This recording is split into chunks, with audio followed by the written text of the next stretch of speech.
Hello నమస్తే welcome back our channel. నేను మీ విజయలక్ష్మి అండి. ఈ రోజైతే మనం గుత్తి వంకాయ కర్రీని అయితే ప్రిపేర్ చేసుకుందామండి. వంకాయ కూర చక్కగా గుజ్జుగా టేస్ట్గా ఇష్టం లేని వాళ్ళ చేత కూడా వంకాయ కూర మనం తినిపించాలంటే మీరు ఇలా తప్పకుండా అయితే తయారు చేసుకోండి. అది ఎలా తయారు చేయాలి అనేది మీకు నేను చేసి చూపిస్తాను. ఒక మట్టి పాత్రను తీసుకోండి. మట్టి పాత్రలో ఒక 50 గ్రాముల వరకు ఆయిల్ వేసుకొని వంకాయల్ని బాగా క్లీన్ చేసుకొని తోడాలు కొంచెం కోసేసి అటునుంచి ఒక ఘాటు ఇటు నుంచి ఒక ఘాటు పెట్టండి. అంటే తొడుగు వైపు నుంచి ఒక ఘాటు పెట్టండి, ఈ వంకాయ కింద నుంచి ఒక ఘాటు పెట్టండి. ఘాటు పెట్టేసి నూనెలో అయితే వేయించండి. వేయించి పక్కన పెట్టుకోండి. దానికోసం మసాలా చూసారా, ఈ విధంగా అయితే మనం ఒక 4 స్పూన్ల పల్లీలు వేయించినవి, 4 స్పూన్ల నువ్వులు వేయించినవి, 2 టేబుల్ స్పూన్ల కారం, 1/2 స్పూను పసుపు, ఉప్పు 1 టేబుల్ స్పూను. దీన్ని ఒకసారి గ్రైండ్ చేసుకోండి. దీన్ని మీరు ఒక్కసారి గ్రైండ్ చేసేసి ఆ తర్వాత, ఎందుకంటే పప్పులు నలగవండి, అందువల్ల మనం ముందు దీన్ని గ్రైండ్ చేసి పక్కన పెట్టుకొని ఆ తర్వాత ఉల్లిపాయలు వేయించి పెట్టుకున్న ఉల్లిపాయలండి ఇవి. నేనైతే 4 ఉల్లిపాయలు తీసుకొని వాటిని వేయించి పక్కన పెట్టుకున్నాను. ఈ 4 ఉల్లిపాయలను కూడా వేసి పేస్ట్ చేసుకుందాం. మొత్తం పేస్టే అనమాట, మనం వేయాల్సింది ఇంకేమీ మనం వేయము మనం అదర్గా. ఇప్పుడు కొంచెం చింతపండు, పించ్ ఆఫ్ చింతపండు తీసుకొని దాన్ని పులుసు తీసిపోయండి. ఎక్కువగా పోయిద్దండి. ఏమాత్రం పులుపు ఎక్కువైందనుకోండి దాది మీకు టేస్ట్ అయితే ఉండదు, కర్రీ దాంట్లో కమ్మదనం మీకు దొరకదు. కాబట్టి తక్కువ కొంచెం చింతపండు టేస్ట్ కోసం అయితే మనం వేసాము. ఇప్పుడు దాన్ని పేస్ట్లా చేసి పక్కనైతే పెట్టుకుందాం. ఇప్పుడైతే వంకాయలు చూడండి ఈ విధంగా మనం వేయించుకుంటున్నాం.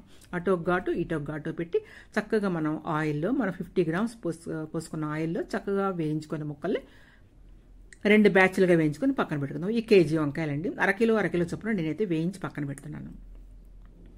ఆల్మోస్ట్ ఆల్ బాగా వేగిపోయినాయి వంకాయ. మనకి వేగింది లేని కొంచెం ఇలా గరిటతో ఇలా అని చూస్తే తెలిసిపోతుందండి. మెత్తబడితే తీసేయచ్చు. ఈ కేజీ వంకాయలను కూడా చల్లబడివ్వాలండి. ఎందుకంటే మనం చేయి పెట్టుకుంటూ చేయి కాలిపోతుంది కాబట్టి చల్లబడిన తర్వాత మనం చేసి పెట్టుకున్న పేస్ట్ ఉంది కదా, అటు నుంచి ఇటు నుంచి పెట్టండి. తొడుగు వైపు నుంచి ఘాటుకు పెట్టాలి, కింద నుంచి ఘాటుకి, 2 ఘాట్లలో పెట్టేసేసి మీరు ఈ విధంగా అయితే వంకాయలు మొత్తాన్ని కూడా పక్కనైతే పెట్టుకోండి. అద్భుతమైన టేస్ట్ మీకు కావాలి అనుకుంటే మాత్రం ఈ వంకాయ కొన్ని ఇలా చేసుకోండి. ఏమా టేస్ట్ ఉంటుందండి. అసలు నోటికి జివ్వ తగలాలంటే ఈ వంకాయ కూర తగలాల్సిందేనండి. అసలు అంత బాగుంటుంది. వంకాయ కూరగాయల్లోనే రారాజు వంకాయ అంటారు. దాని టేస్ట్ వేరు. మనం ఇలా చేసుకున్నామంటే ఇంకా దానికి అసలు తిరిగే లేదండి. ఇప్పుడు వేయించుకునే పక్కన పెట్టుకున్న తర్వాత ఇదిగోండి ఈ పాత్రలో కొంచెం ఆయిల్ పోసుకోండి.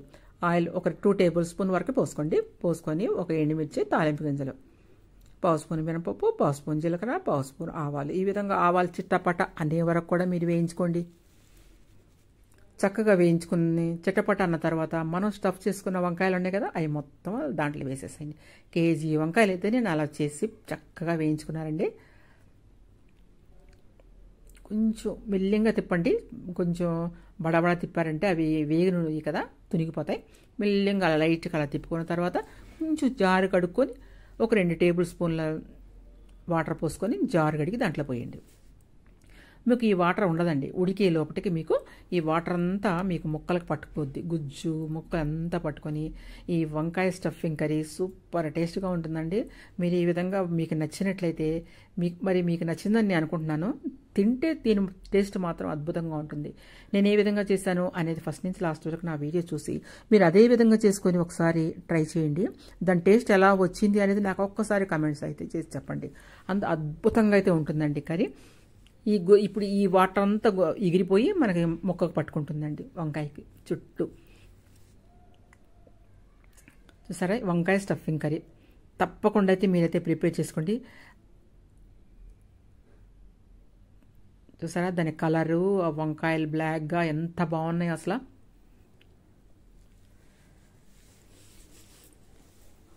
ఎవరైనా నా ఛానల్ని కొత్తగా చూస్తున్నట్లయితే మాత్రం సబ్స్క్రైబ్ చేసుకోండి. సబ్స్క్రైబ్ చేసుకొని వీడియో మీకు నచ్చినట్లయితే లైక్ చేయండి. పక్కన ఉన్న బెల్ ఐకాన్ మీరు క్లిక్ చేసినట్లయితే ప్రతి ఒక్క వీడియో కూడా మీకు అయితే వస్తుందండి. తప్పకుండా అయితే పక్కన ఉన్న బెల్ ఐకాన్ మీరైతే క్లిక్ చేయండి.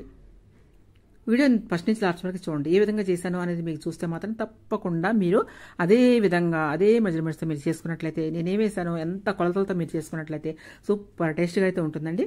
కర్రీస్ అలాగే ఉంటాయి. ఏ కర్రీ అయినా సరే ఈ వంకాయ కూర అయితే అద్భుతమైన టేస్ట్ అయితే ఉంటుందండి. ఇంకా ఆలస్యం చేయకుండా మీరు తప్పకుండా వంకాయ కర్రీ అయితే ఈ విధంగా ట్రై చేసుకోండి. దీంట్లో అల్లం వెల్లుల్లి పేస్ట్ ఏమీ వేయలేదండి. ఓన్లీ మనం వేసుకున్నది పప్పులు మాత్రమే. ఇంకా దాని కమ్మదనం మీకు తెలియందే ఉంది. అంతేనా? చేసుకోండి. థ్యాంక్ యూ అండి. Thank you watching.